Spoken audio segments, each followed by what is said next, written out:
Students. We're here today to talk about the word phase. Phase, this is one of the words from the first week of quarter one of English 1. And so the word phase is, the big one thing to notice about it is it's almost like the Spanish word fase, except that, of course, it's pronounced differently and it has a PH in the beginning. So in English we say phase, phase. Also, that S at the end is pronounced like a Z, which I like to tell students is like it's like a sound of an insect or a mosquito or something. Phase, like an English letter Z. That's how you pronounce it. So the sentence to copy right here, if you were making cards, you would copy the sentence on the back. Is the first stage, etapa, of the writing process is the pre-writing phase. And we're going to find out more about that as I show you the card. So here is the card for the word phase, and it is a noun. The word is a noun. It has one definition. The definition is a stage in a process of change or development.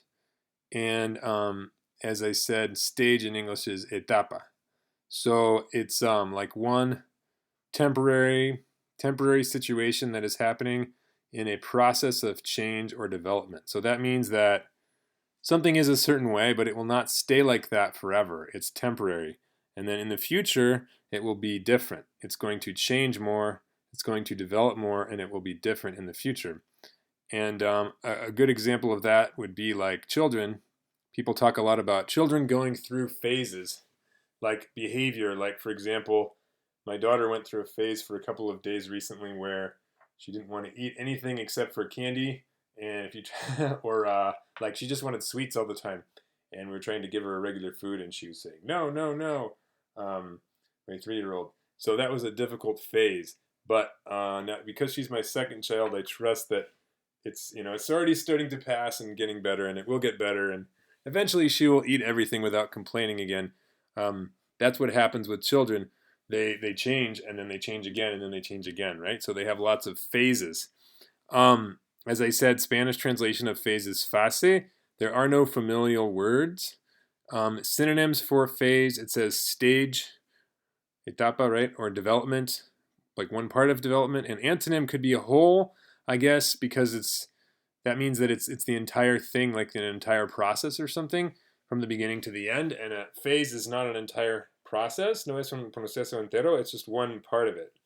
So, okay. And so let's look at a sentence. This is the same sentence that you already had to copy. This sentence talks about the phases of the writing process. So you guys have probably seen something like this.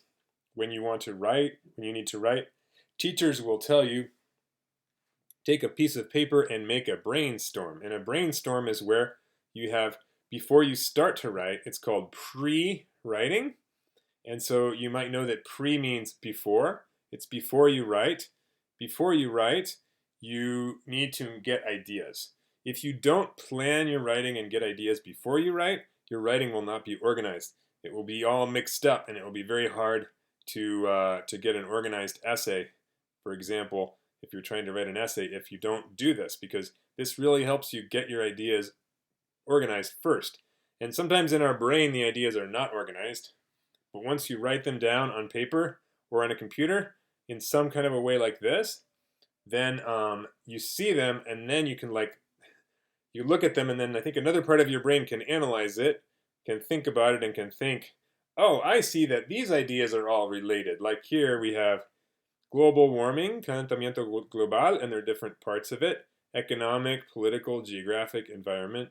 So, and then based on this, we see it all written in these categories. Then we can say, oh, okay, now I know I'm going to write an essay, and my essay will be about global warming. What are the effects of global warming? And we have different, it'd be like divided into different parts of it. So this is something that you do before you start to write. That's why it's called pre-writing. And it is a phase of writing, because when you do this, you're not finished writing. You can't just turn in this to your teacher and say, look, teacher, here is my essay. You won't get a good grade on your essay. That's not an essay, that's a brainstorm. But a brainstorm is important.